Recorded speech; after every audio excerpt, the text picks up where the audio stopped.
Don, do you know what the prearranged signal is? I don't know what you're talking about. Claire, do you know what the signal is? Signal for what?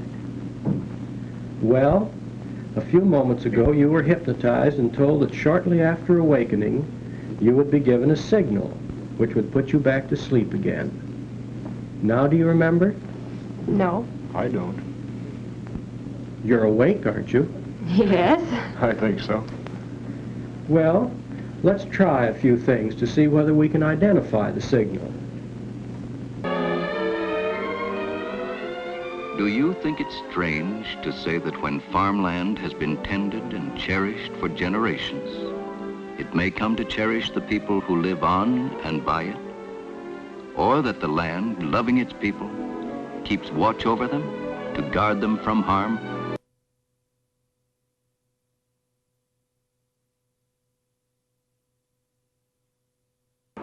The Rug Boys watch as hog carcasses are broken down into primal cuts.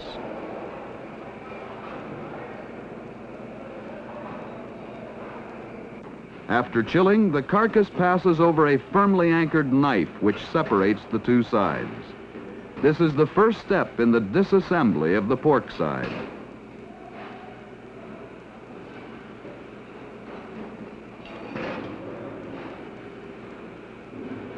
This large saw wheel then cuts the shoulder from the side. So much automation enters the industrial picture today that it is not surprising to see the start of meat processing begin in this fashion. Let's watch the development of the ham, one of the first meat cuts to receive attention. Painstaking care is given to ensure uniform removal of skin and fat.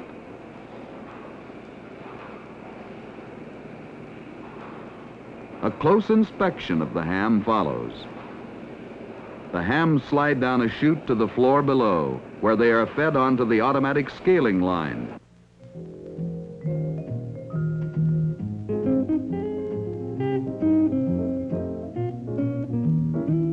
Each bin holds a given weight ham. The pans are individual scales that automatically drop the weighed ham into the correct bin. Skillfully removing the bone of hams before processing the famous Hormel Cure 81 ham, canned ham, cooked ham, or ingredient meat for Spam. Very choice hams are saved for the production of the Cure 81s. Precise trimming of external and internal fat takes place.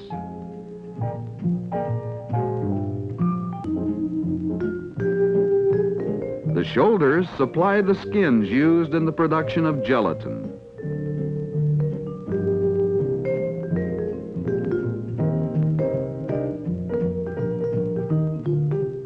The skins are fed into a grinder and are shown emerging here.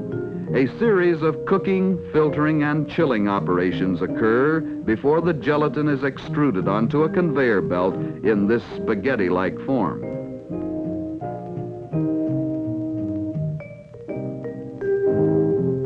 A moving arm now spreads the gelatin evenly on another belt conveyor. This mattress of gelatin will travel through two dryers. The dried gelatin is now broken down into small particles and conveyed by auger to a grinder for final granulation.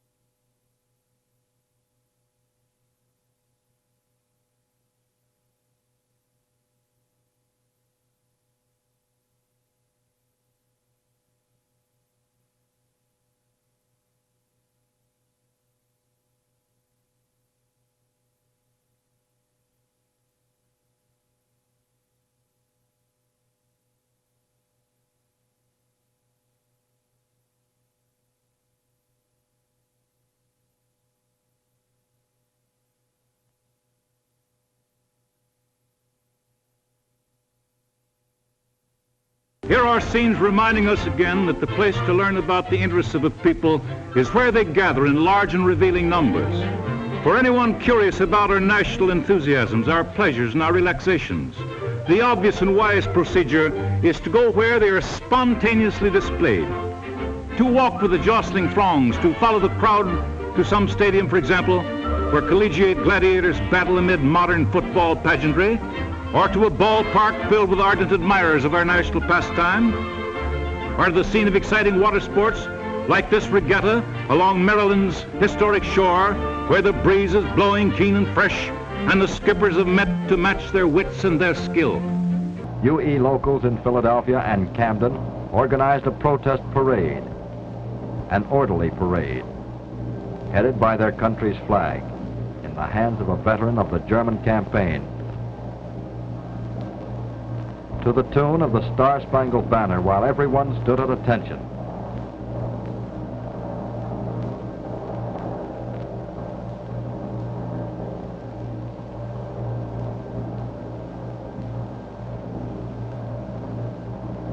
But when the parade started, trouble began.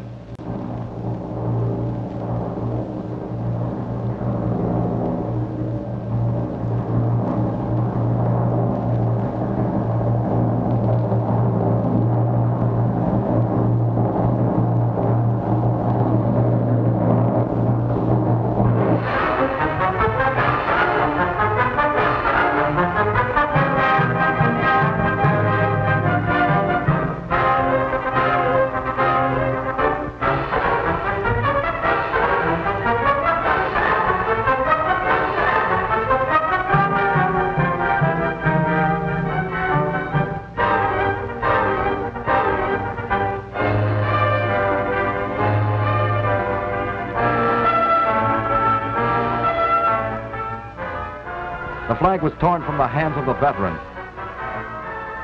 The veteran was beaten.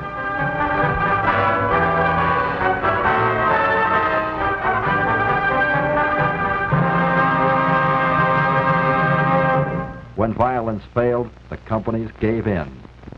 Big business was stopped. The strikes were won and the contracts were safe in the hands of Secretary-Treasurer Julius Emspach. Yes, big business was stopped. With the CIO in the forefront, labor and the people won the first round. But big business is not giving up. It is starting a new offensive. Prices have zoomed. What we won in the strikes is being stolen back from us through a big business Congress. Where are we going?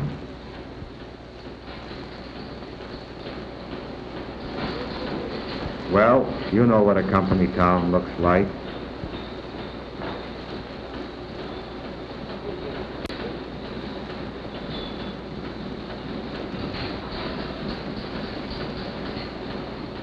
With this Congress re-elected, we'll have a company country with company housing, company stores, company unions, company discrimination.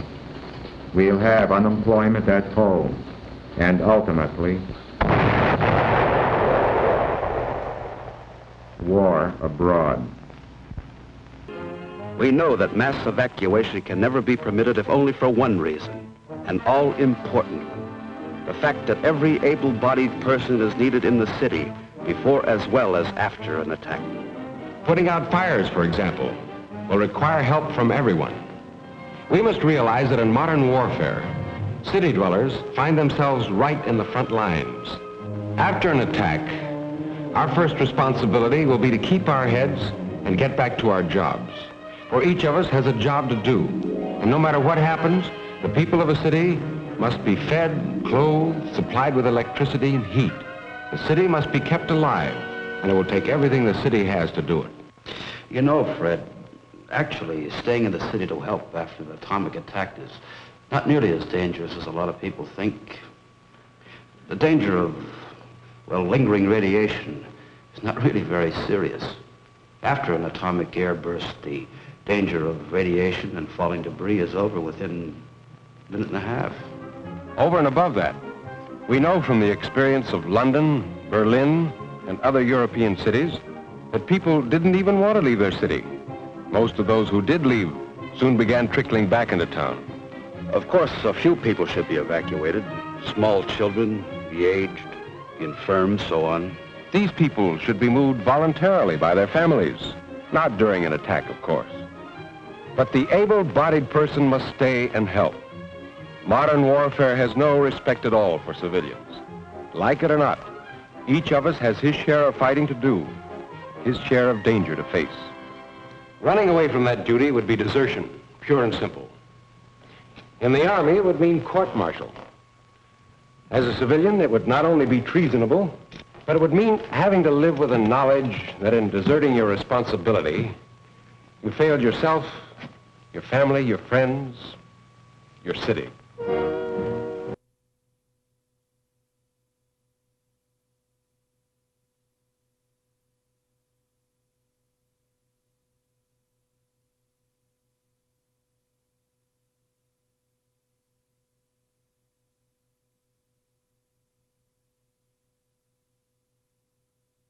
Three identical miniature frame houses, each with varying exterior conditions, all the same distance from the point of the explosion. The house on the right, an eyesore. But you've seen these same conditions in your own hometown. Old, unpainted wood, and look at the paper, leaves, and trash in the yard. In a moment, you'll see the results of atomic heat flash on this house. The house on the left, typical of many homes across the nation. Heavily weathered, dry wood in run-down condition.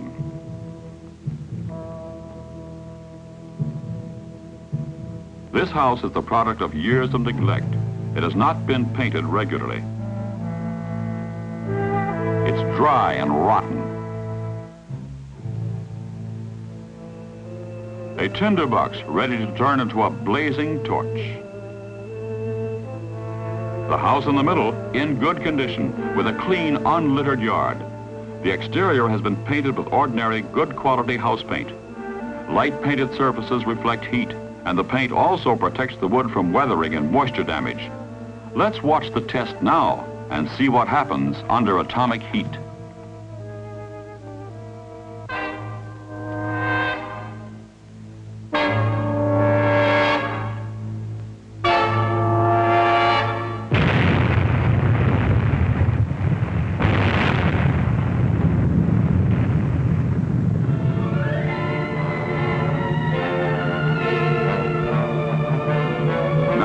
Back and see it again in stop motion.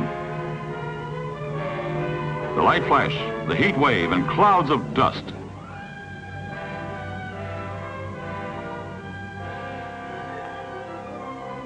Keep your eye on the house on the right.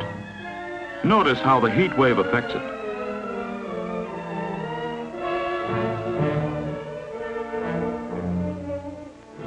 There's the fire starting in the trash surrounding the house. Now it spreads to the house itself.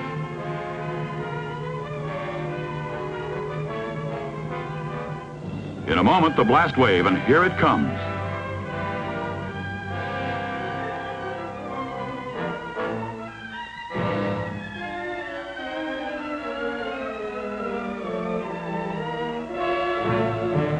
The house on the right is the first to ignite. The trash serves as kindling for the dry, weathered wood.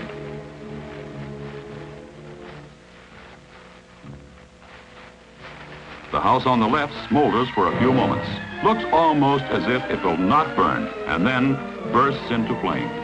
The house on the right continues to burn. Two houses are a total loss, but the well-kept and painted house in the middle still stands. Which of these is your house? This one? The house on the right? Dilapidated with paper, dead grass, litter everywhere. The house on the left, unpainted, run down, neglected. Is this your house? The house in the middle, cleaned up, painted up and fixed up, exposed to the same searing atomic heat wave, did not catch fire.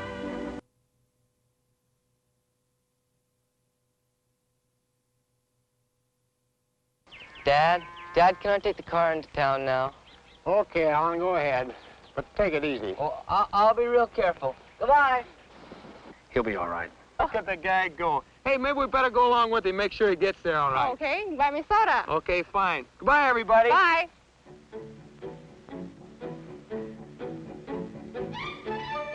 So, there went Alan with his new driver's license, and Frank and Betty right behind, on as nice a summer day as you could wish for.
Why don't they look, Ralph?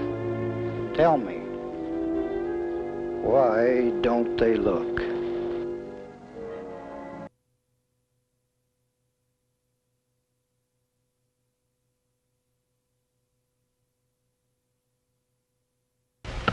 Over at the Fox dugout nearby, morning tasks are likewise underway. Mr. Fox is hewing newly felled bird. That's something that has to be done in carving a home out of a wilderness. Lucinda Fox is grinding Indian corn, a food important to all the settlers, while Brother Oliver milks the family goat, a highly prized possession brought from England. And now, Jason has laid the new fire and must borrow a live ember to light it. Here he is at the Fox place. Would there be an ember in your fire for some careless bachelors, John? That there would, Jason, and you'll be welcome. Do but speak of it to Susan. The Nomkeg settlers share dangers together, and they gladly share comforts too. How seems Master Robert today, Mistress Fox? I fear me there is little change. The fever has not left him these many days. One day, when you're well again, laddie, you can hunt deer with Jason. The fireplace doesn't always give adequate heat, especially when there is sickness in the house, sickness that may be very serious. In the gardens of the settlement, medicinal herbs are grown, some of local origin and others transplanted from England. Mistress Lane, who is skilled in their preparation and use, supervises a selection to be used in a special broth. Later, she carries her preparation to a case of serious illness in the home of Harold Perry. Here is a draught of herbs, fresh brewed for Mistress Perry. 'Tis most timely and welcome, for the pain is still sharp. Yes, there is still sickness, and there is still the helpfulness of neighbor toward neighbor. There has to be in a new land where the settlers face the uncertainties of a new way of life. Mistress Perry knows that building a better world requires courage and faith. And these men writing back to England, they know that too. We are sorry to send back the ship without better lading, but there be much sickness among us, and many of our number lack strength to survive the winter's cold. Yet, for the most, we remain of good heart and make what haste we can to build our plantation. Among our number there be those of divers motives, some mainly prizing liberty of conscience, and some chiefly seeking worldly gain.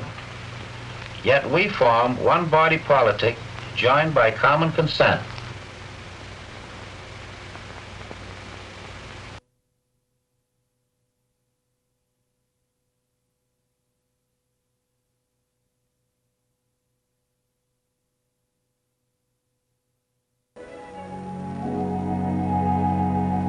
It was still winter when we moved out of the city into our new house, and I remember how I used to stand staring out across the fields, waiting for spring to come. Jim used to tease me. He'd say, "If it arrives while I'm at the office, be sure and phone me, darling." But actually, he was just as impatient for winter to end as I was, because now, as soon as the snow melted, for the very first time, we were going to have a garden of our own. And what a garden! I could see it already in my mind's eye. Spirea, cool white lilies, tall tulips nodding in the sun,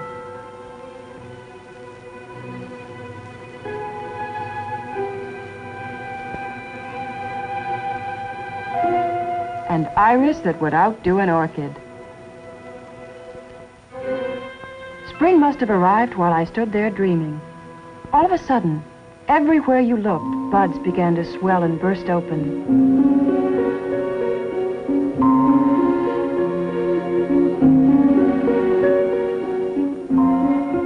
Leaves unfolded and lay on their backs, looking up at the sky.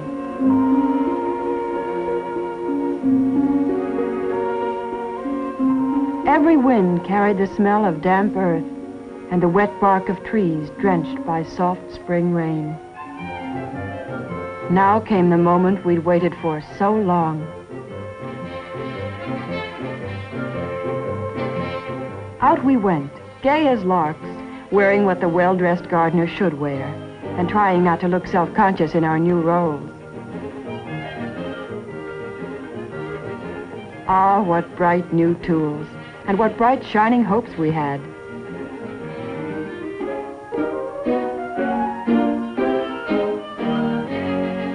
Brand new gloves over our tender city hands.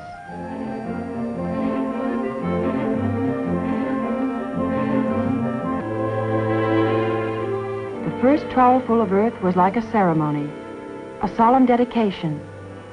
This was our earth, our very own, more wonderful than any other soil. Miraculous in the hand, our land.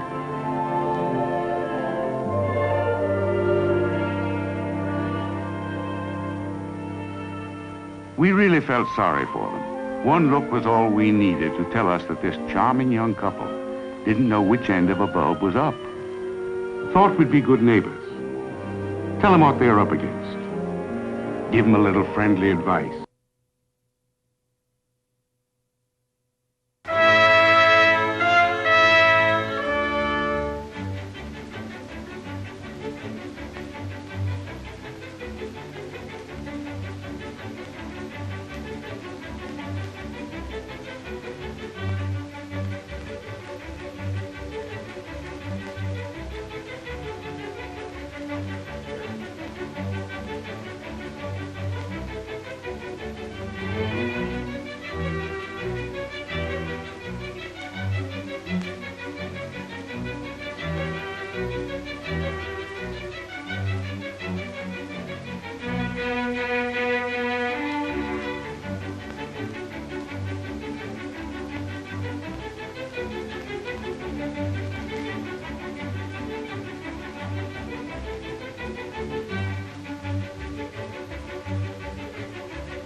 Now came the really big moment.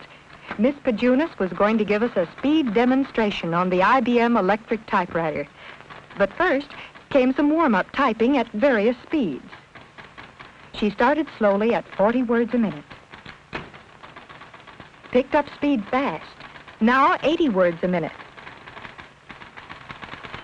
In less time than it takes to tell, she was typing at 100 words a minute. 125 words a minute.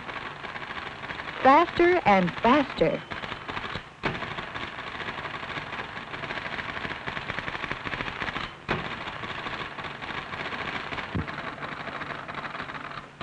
We were seeing for ourselves how intelligent practice and drills repeated over and over again give the fingers dexterity and rhythm, helping to make accurate, expert typists.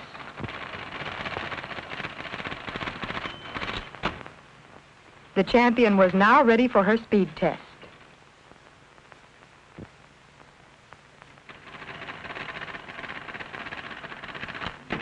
Quickly, she attained top speed, championship speed. As we saw how skillful typists could become on IBM electric typewriters, we knew why Stella Pajunas was the unchallenged world champion.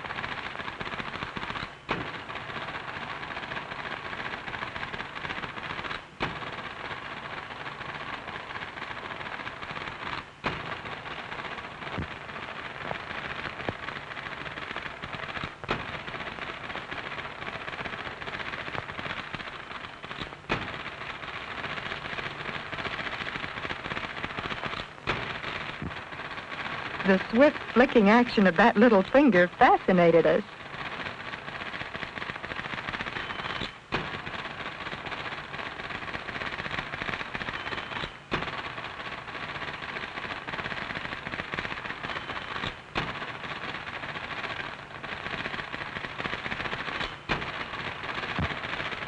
As we watched Stella Pajunas in open-mouthed amazement, we realized that here before our eyes were matched the utmost in human capability and the tops in typewriter efficiency.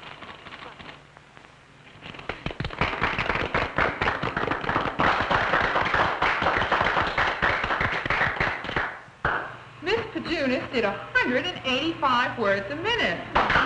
We gave her the kind of ovation a world champion deserves.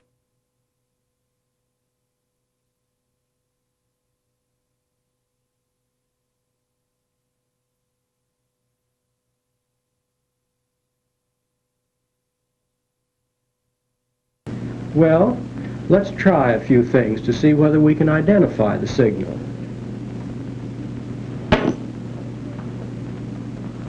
Is it that?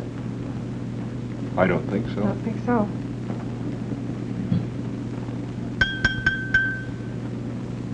No. How do you feel about that? No.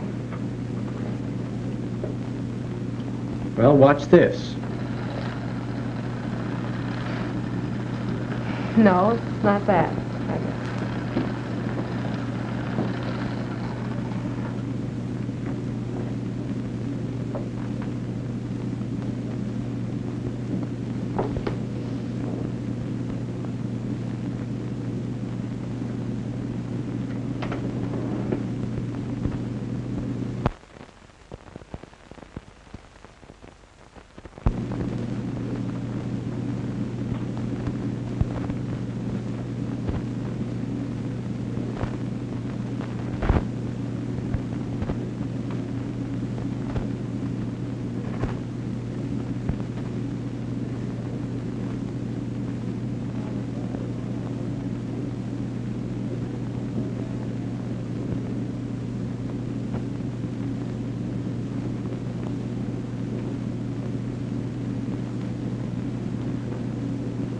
Are you sound asleep, Claire?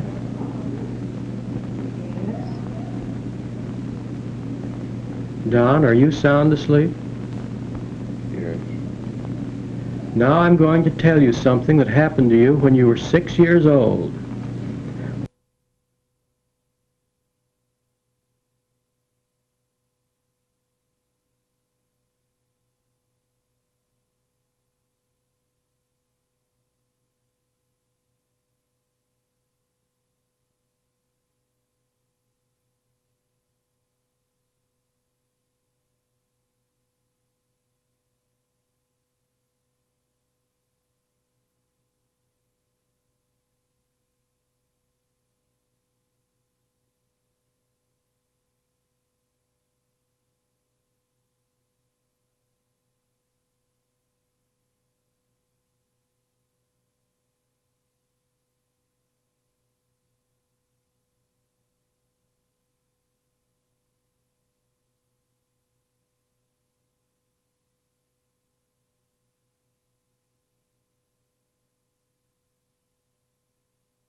Ma, see them campers over there? I think we ought to take something to them. It is lonely on the plains in 1870, very lonely. News from back east is always welcome. To settlers like the Crawfords, a visit to a newcomer is to relive their own journey west and to foresee needs and emergencies that will confront oncoming pioneers. Strangers in all but their sharing of a common heritage and a common destiny, established settlers and new arrivals greet each other with warmth and genuine friendship. We saw your camp from the house and kind of wanted to come over and talk. Gets awful lonesome out here. Glad you came. Come over and sit down. Yes, it is good to be with one's own kind again. Where are you from? Illinois. How long you been on the way? About 8 weeks now. Yes, my husband filed his claim last spring and came back for the children and me in July. You'll find things very different out here. Yes, I imagine we will. So friendly talk goes on around the Carter campfire until, with the setting of the sun over the darkening prairie vastness, there comes a request for music. Music that erases the solitude of the plains.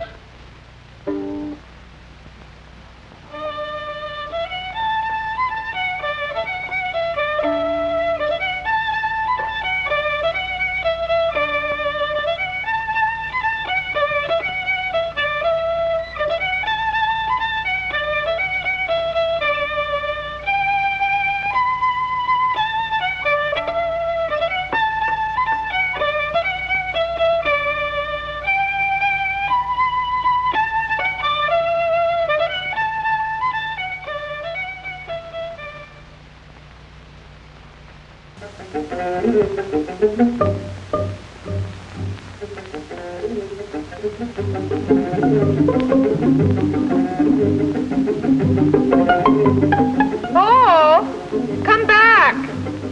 Don't ride so fast, dear. You might fall. Paul, come here.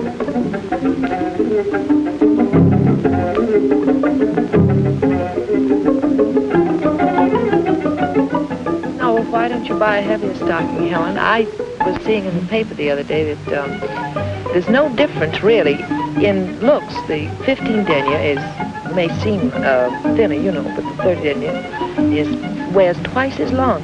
And I got some. John told me about it, as a matter of fact, and so I got some. Do they really look just as well? You know, the salesgirl told me that I could buy the 15, and if they were washed before I wore them.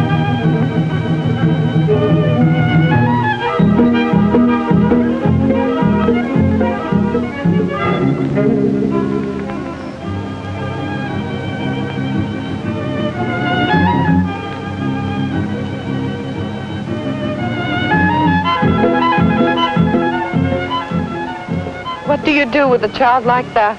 I don't think there's any danger there, Helen. It's just some rocks the youngsters like to play around.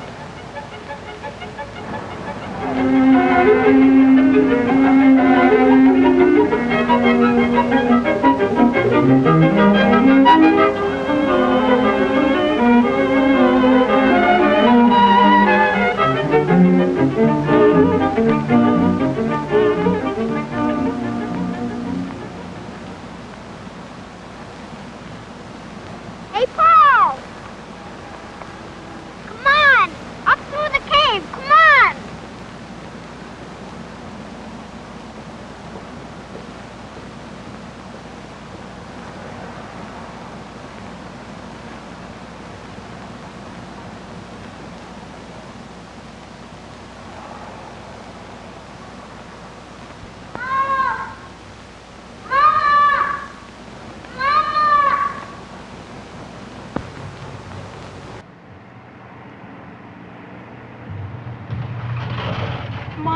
Mom, I'm home.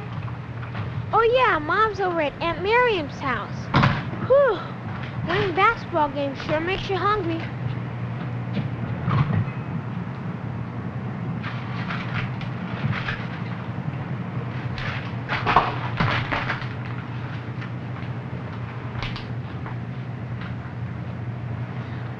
super burger coming up.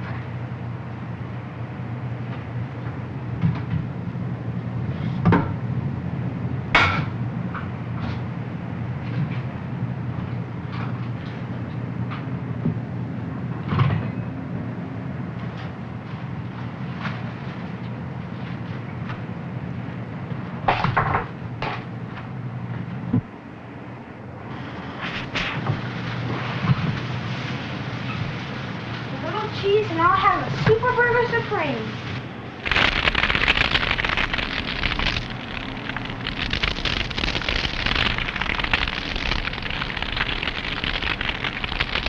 Fire! Fire! Fire! Help! Fire!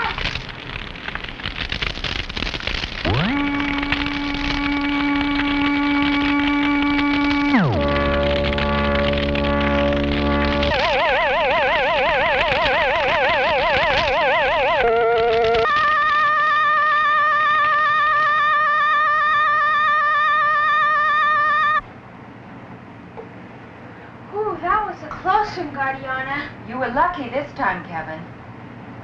Now, fire safety is one area where being alert really pays off. And you made that flame way too high, and you left the paper on the stove. If you were aware of that danger, you could have avoided it. You know, something as simple as a can of baking soda spread on that fire would have given you precious moments to think. You're right, safety woman. Do you know the danger dodgers salute, Kevin? Aware, alert, alive. That's right. And besides fire prevention, you can practice safety in other ways. Right now, Tommy is taking the door off his old refrigerator. This is a lot of work, but it sure is worth it. Don't want any little kid getting stuck inside and suffocating. Wait till Dad gets home from work and sees the good job I've done. Better put Dad's tools away.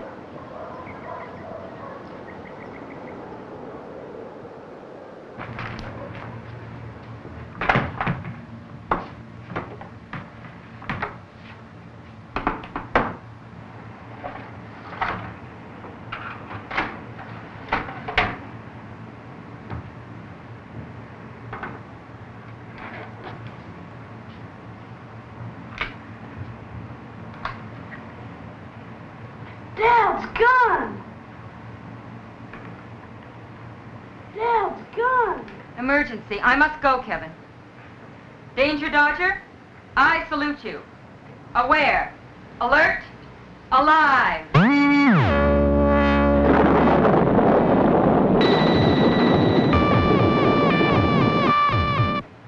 Guardiana, the gun wasn't loaded. Tommy, the one thing everyone needs to know about guns is this. Every gun is a loaded gun. Now, 600 people of your age died last year from bullets in guns that they thought were empty. For that reason, guns are never to be played with, not ever. All guns should be safely locked away. I'm sorry, Guardiana. I know, Tommy. But if we're not alert to dangerous things like a gun, how are we going to avoid the more innocent-looking things around our homes that can harm us almost as much?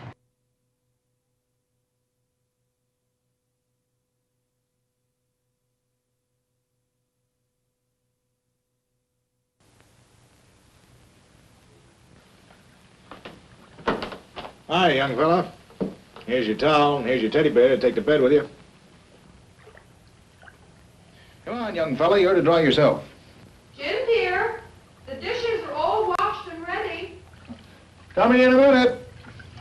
There you are. Now brush your teeth and get all ready for bed, and then come on down and say goodnight to Mommy and me.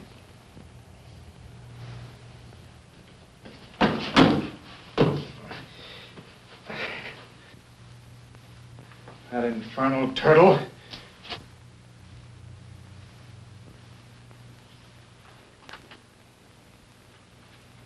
Daddy, you kicked George.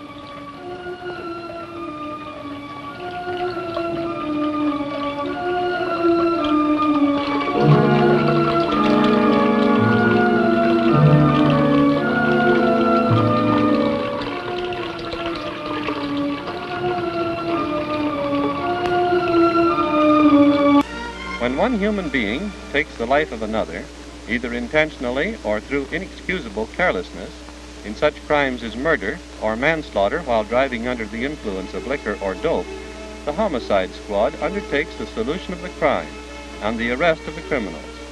Happily, such occurrences are rare in St. Paul, and in recent years, practically all killings of this nature have been solved. 5 years ago. Something that began right in my own family, when Paul was just 10 years old. Bye, Mom. Dad. Paul! You've forgotten your shoes again. Here. Okay. Have a nice day, dear. Bye.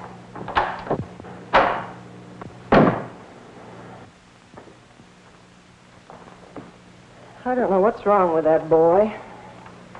Now, don't start worrying about Paul. He's coming along fine. No, he isn't. He doesn't seem to take an interest in things. What things? Well, you know, last night he asked me again to give him an excuse from gym class at school. Did you? Well, no, I didn't. The doctor told me last week there's nothing wrong with him. Of course there isn't. You should see the arm he's got. I was watching him Saturday morning, pegging stones at a tin can. Yes, but by himself. Well, that's no way for a growing boy. He needs... Well, I don't know. Something's missing. Oh, forget it, Helen. Paul's still a child. He'll come along all right. He's got all the time in the world. I felt in my heart that my husband was wrong. Paul didn't have all the time in the world. He was growing so fast, and yet he seemed to be turning into himself for satisfactions he should have been getting with others.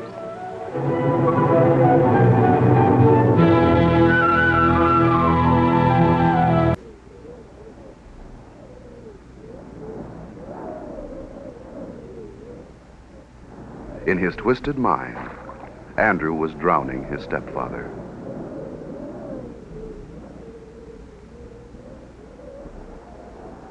Unto Almighty God, we commend the soul of our sister departed, and we commit her body to the ground, earth to earth, ashes to ashes, dust to dust.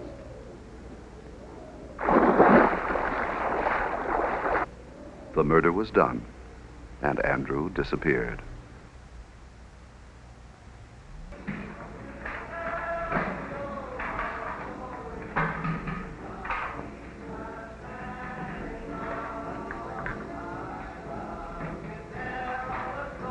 Hello, son. What brings you here?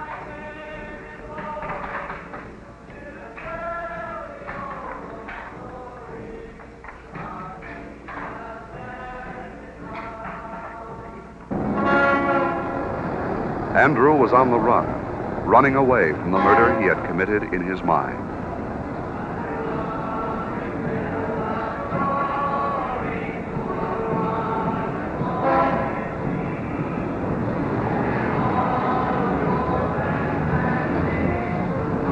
And wherever there were loud noises, violence, or the sadistic suggestion, there was Andrew, one high-pitched, piercing note away from real tragedy.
Hey, get a load of him, will you? Why, the kid's sound asleep. Hey there!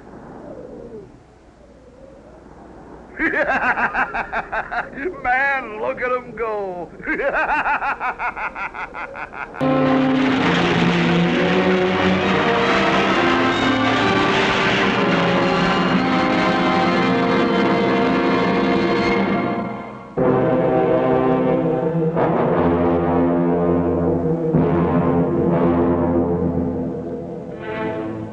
Strategically placed cameras covered everything that happened during impact.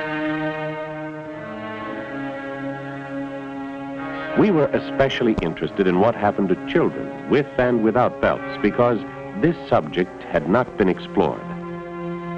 But even though they were only dolls, and even though these were scientific experiments, we couldn't avoid a feeling of tension and a sense of impending tragedy. For several months, the collision experiments continued at different speeds, at different points of impact, sometimes with the passengers belted, sometimes unbelted.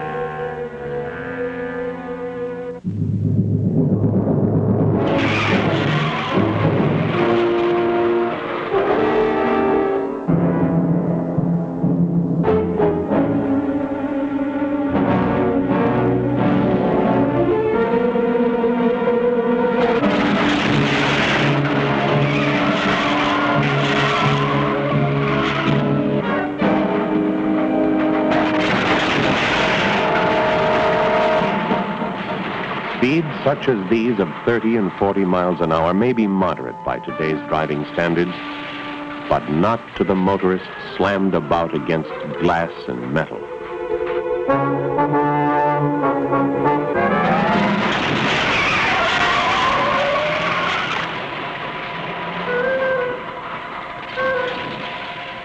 Children should never be allowed to stand on the seat of a car. Sitting tends to restrict body movement generated by the forces of impact to the rear seat.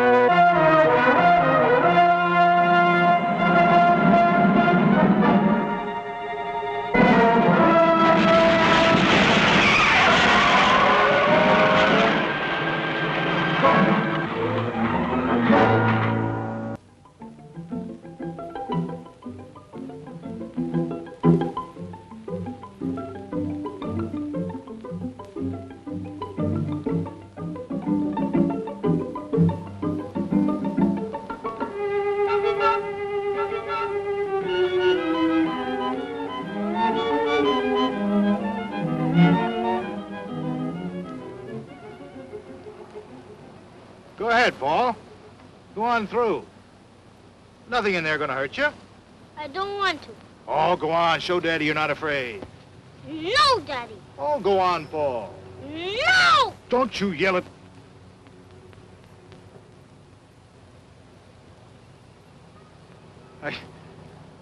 I guess you can get pretty mad sometimes.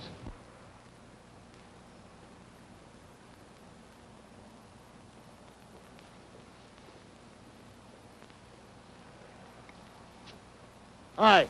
Hi. Where do you want to go? Okay.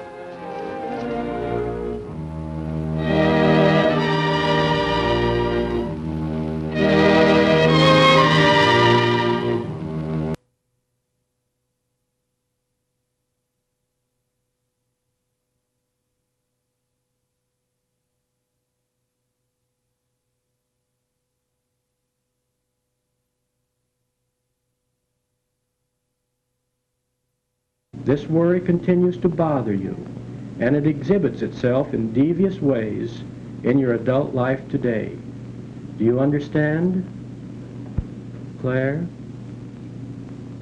Do you understand, Don? Yeah.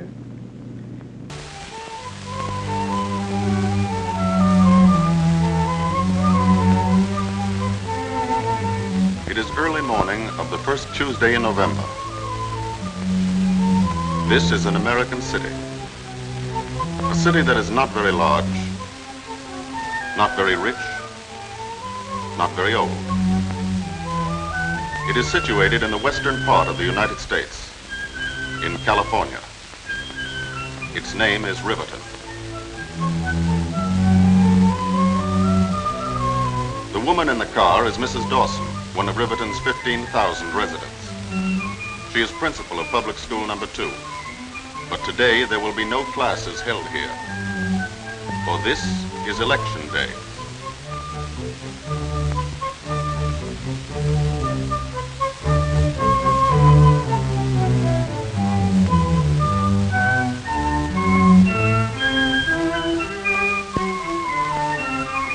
This classroom is one of the 130,000 places the country over in which American citizens are going to cast their votes today.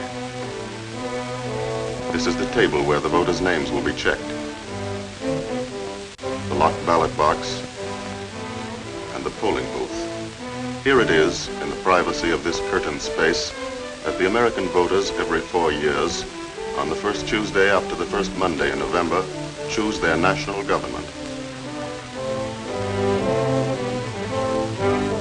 Here come Mrs. Dawson's colleagues on the election board of Riverton's 7th Precinct, each representing one of the major political parties. Mr. Schwartz is a Republican who works for the streetcar company. Mrs. Abernathy is a housewife and a Democrat. Mrs. Dawson is chairman. They've all known one another for years. First, they remove the last traces of their campaign activities, their party buttons. Then they take the oath. Swear to defend the Constitution of the United States of America and perform your duties as members of the election board to the best of your ability, so help you God. I do. I do. This makes them responsible for seeing that the voting here today takes place according to the laws of the land. And now the polls are open.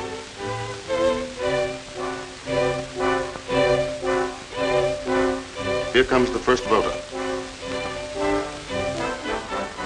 No wonder he's first. He's been up since 4 o'clock delivering milk. Oh, Bill. Good morning, everybody.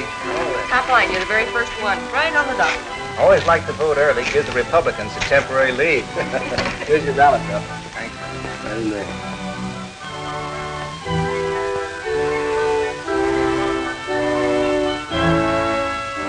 That's as far as we can go.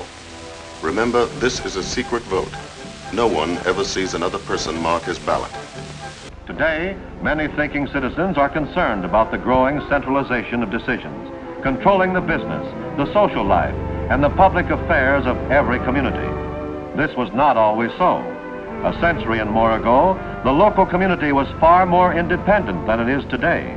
Its citizens were men who believed they were free to work as they chose in association with their neighbors, free to seek the good things of life in the manner of their own choosing, free to make their own decisions in most matters affecting them.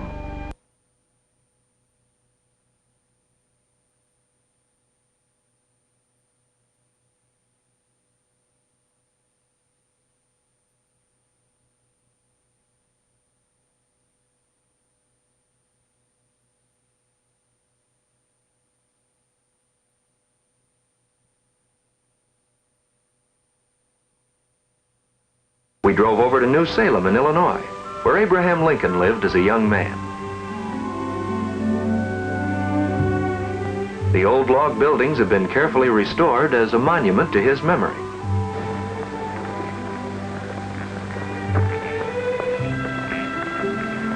I don't know about you, but a place like this makes me feel a shadow of history. Yeah, I get a whale of a kick out of places like this. You bet.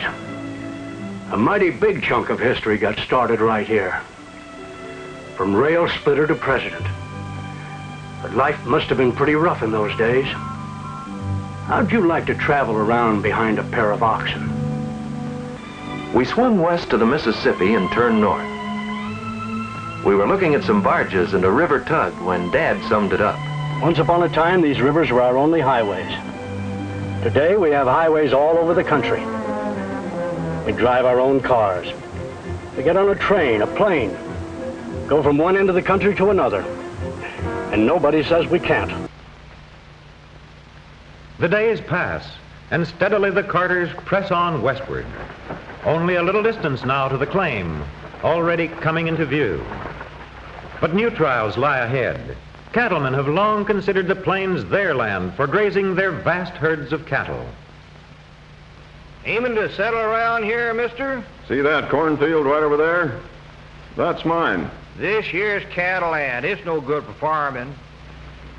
Have you seen my crop of corn? No, but this is all ex-borrow grazing land. That's not what my claim stakes say. Well, partner, as the saying goes, I guess you just have to live and learn.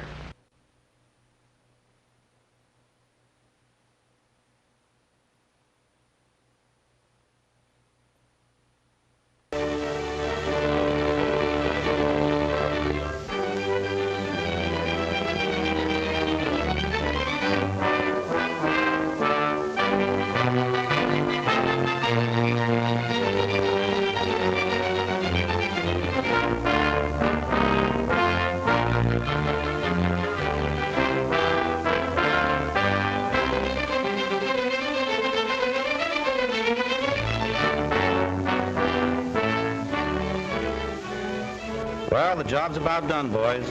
There's the last pole.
Long distance.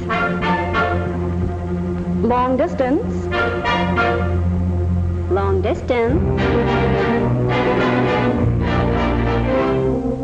Millions of times every day in America, a voice on a wire briefly and simply identifies itself in two words: long distance.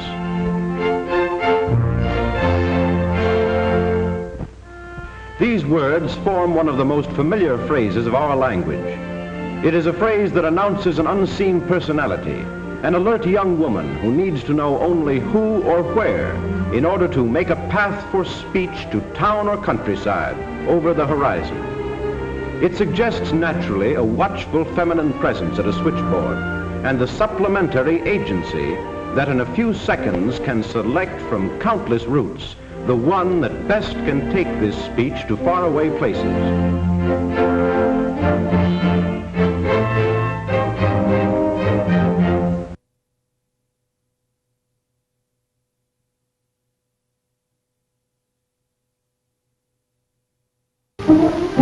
The clock on the wall.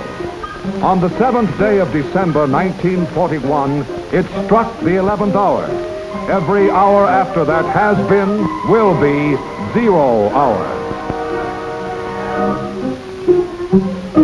48 United States of a free and sovereign America are at war.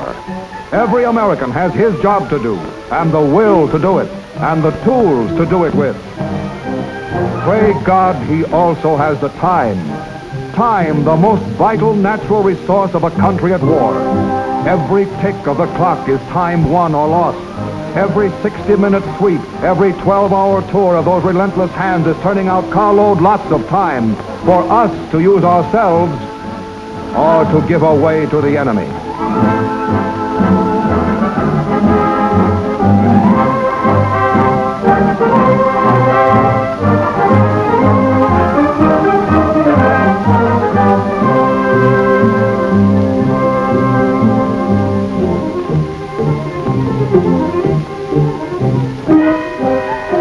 All the scientific devices of chronology are machines manufacturing time.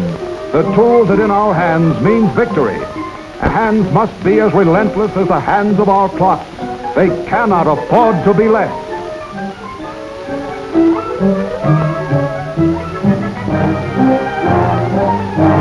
sunrise over Republic Steel. High noon at Willow Run. Sunfall on the Electric Boat Company. Midnight at the Brooklyn Navy Yard. Dawn to dusk and back to dawn again. 3 8-hour shifts, one day. So much can be done in a day if Americans will keep their sleeves rolled up. Now all that is over, the heat and excitement. The votes are cast, and Americans have agreed to accept the will of the majority, whatever it may be.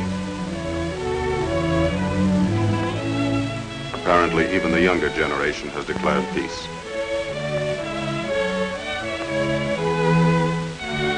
Now the election board begins its last duty, the counting of the votes. The figures are checked and double-checked.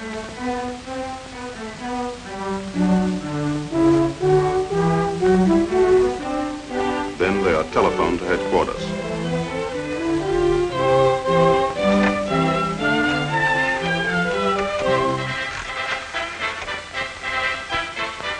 Hello?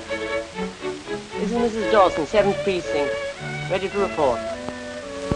From coast to coast, precinct by precinct, city by city, state by state, the results are recorded.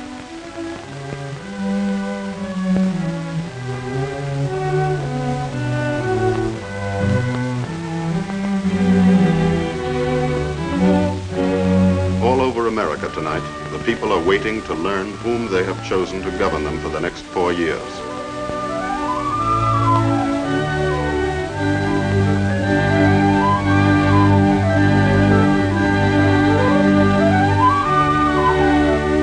Towards midnight, the final results are announced.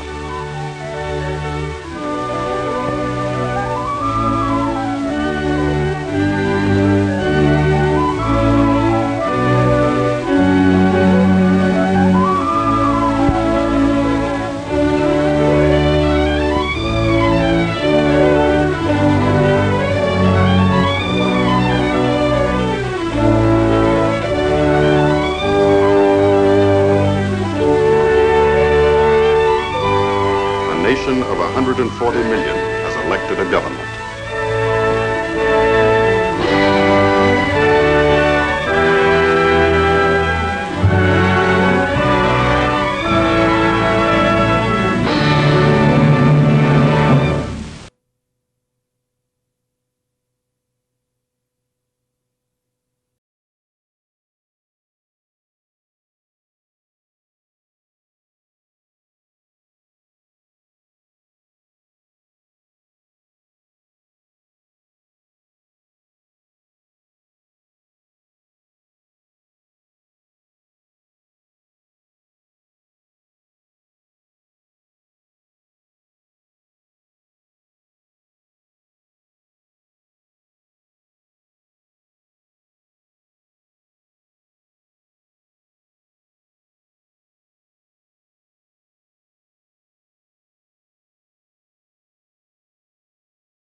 Grandma used to say it's so healthy around here they had to shoot a man to start a graveyard. They say Johnny Appleseed went by this way. Winnie, you've opened up a whole new world for me. Oh, Ken, the ring. You squeezed so hard. Isn't it rich looking and unusual? And inexpensive, too.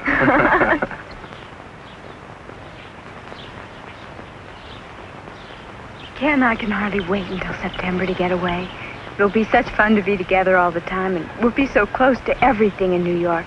Art shows and foreign films, and, well, I'll even see the ocean for the first time. Ken, do you leave your razor blades lying around? Don't be a Philistine, Winnie. Well, it's a lucky thing Fran found us a 2.5 off campus. But what'll we put in it?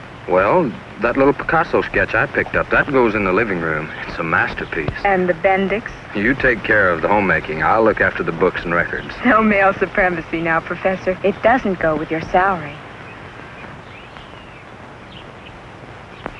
Ken, do you like babies? Sure. Your own? I hadn't thought of it. Are you insured, Ken? No. Why? Well, we know so awfully little about one another, don't we?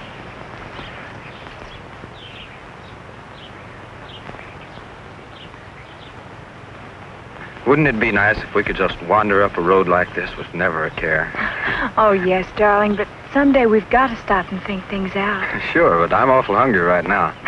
Well, come on.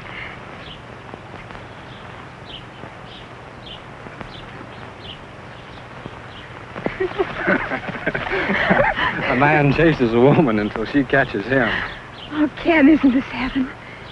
Ken, let's not think too far ahead yet. Let's just fill every second with minutes. Nothing's changed, has it, Ken? Of course not, Angel. I'm still a mystery to you. As mysterious as life itself. I wanted to stay this way forever and ever.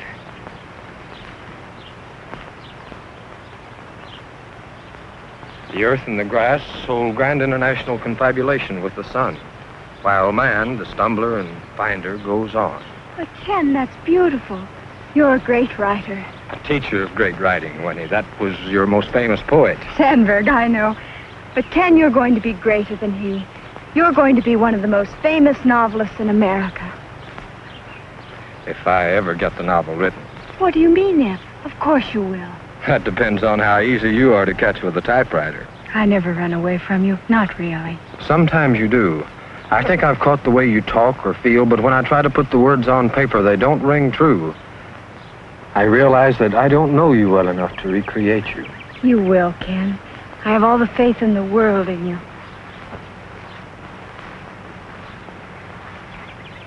Winnie, do you always have to pick things? Why not? You see a flower and you think of Sandberg or Whitman. I see a flower and I want to wear it in my hair or put it in a vase.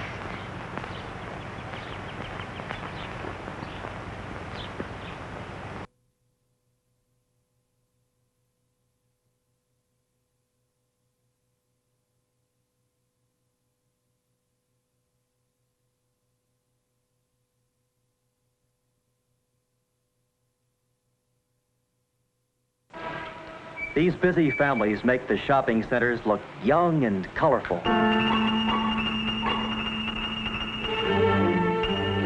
They have a let's go see quality that brings crowds to community events and promotions.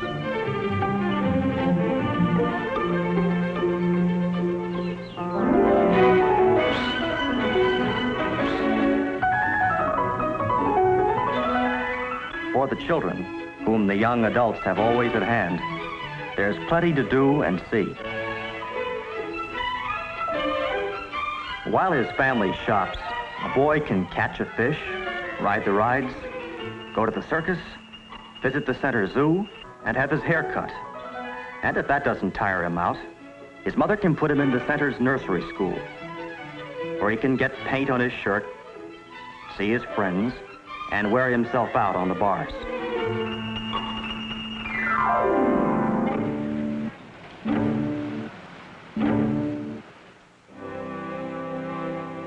Since these young adults seem to be able to outlast their children, they stash them away at a neighbor's house and go back to the center for more.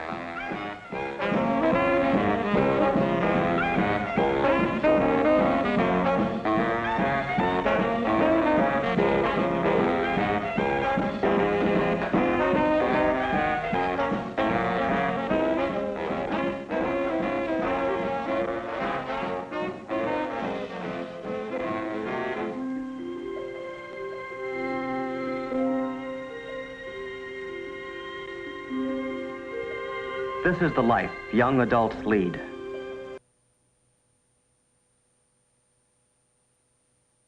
The ancient law of supply and demand took effect. More land had to be farmed.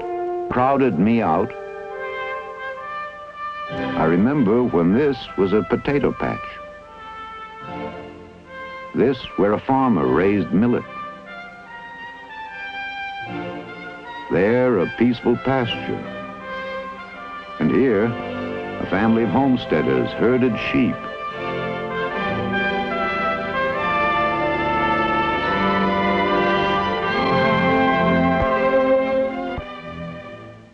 He sees himself in the hubcap. He wants to play. Suppose we take the average man just as he stands and see what he would look like if he were penalized by having everything about him which comes directly or indirectly from animals taken from him. First, his hat. It is made of felt that is made of rabbit hair. No rabbits, no hat. It's almost time for lunch. Let's check with the wristwatch. But no horsehide or cowhide or pigskin, no wristwatch strap. And now, most embarrassing of all, that comfortable wool suit. No sheep, no wool. No wool,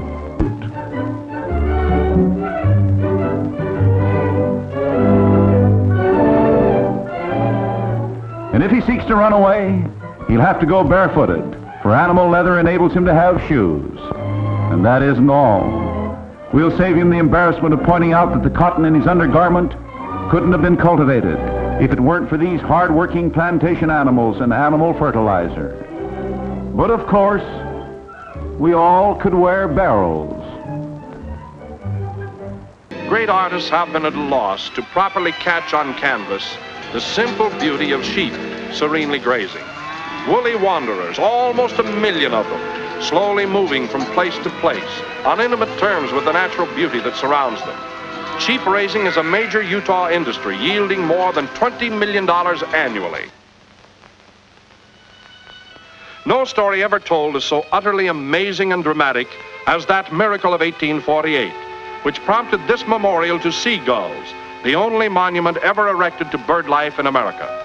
Picture, if you can, pioneers rejoicing over the prospect of harvesting their first crop. Without warning, hordes of crickets start devouring every green thing. Pioneers fight to save the precious grain. Discouraged, they offer prayer. Suddenly, the heavens are filled with flocks of seagulls who devour the crickets, and so a column is erected in remembrance of the mercy of God to the Mormon pioneers.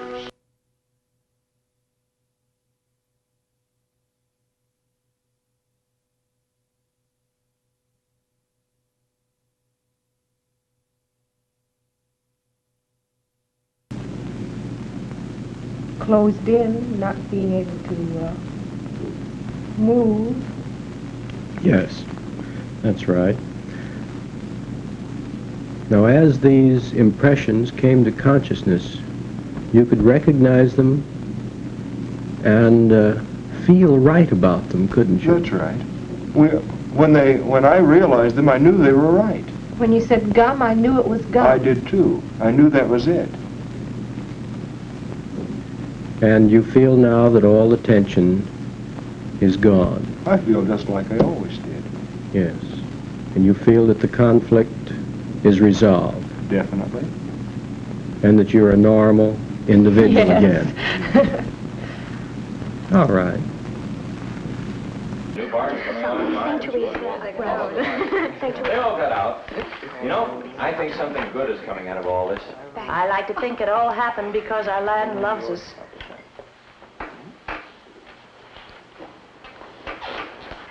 I've often thought that on our farm I could feel the love flowing out from the land.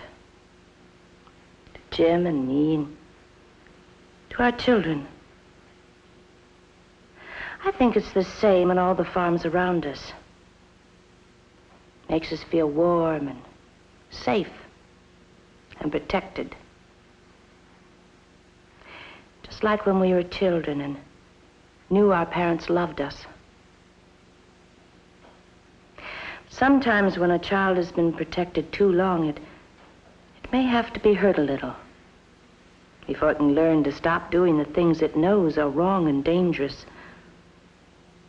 Well, that's part of growing up. Our community, too, needed to grow up. Perhaps we had to be hurt a little before we could learn to stop doing the things we knew were wrong and dangerous.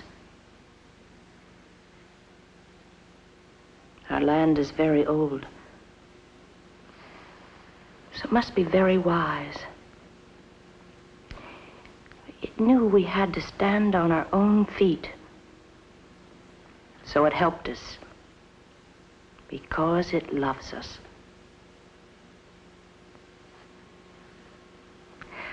That's the way I like to think it is.